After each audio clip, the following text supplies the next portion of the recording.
Saudara, terima kasih masih bersama saya Mutia Fatia Erlison dalam Kompas Aceh. Toko perlengkapan dan penjualan oleh-oleh khas haji di Kota Banda Aceh ramai didatangi pembeli. Rata-rata calon jemaah asal Aceh memburu berbagai perlengkapan tambahan untuk keberangkatan ke Tanah Suci nanti. Musim pelaksanaan ibadah haji tahun 2025 tiba. Momen tersebut juga mendatangkan berkah bagi pedagang dan pemilik toko penjualan aneka kebutuhan para jemaah haji yang akan berangkat ke Tanah Suci.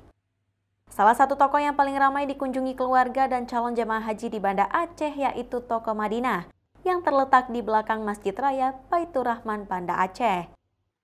Rata-rata permintaan kebutuhan jemaah yang paling banyak pembeli di toko ini adalah selama beberapa pekan terakhir, seperti pakaian ihram, baju wanita berkantong, baju singlet untuk pria, serta peci dan mukena. Sehingga omset yang diperoleh pedagang mengalami lonjakan selama musim haji. Sebelum berangkatan jamaah haji banyak belanja di sini, lebih meningkat daripada tahun yang lalu.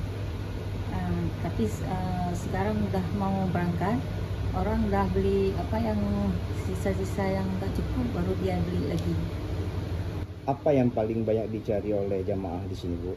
Kalau misalnya perlengkapan umrah haji itu biasanya baju ihram, baju singlet wanita yang ada berkantong, celana renda, manset, kaos kaki, sepatu tawa.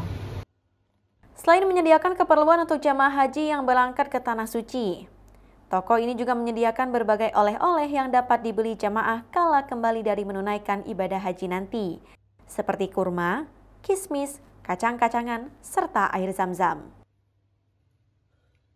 Raja Umar, Kompas TV, Banda Aceh.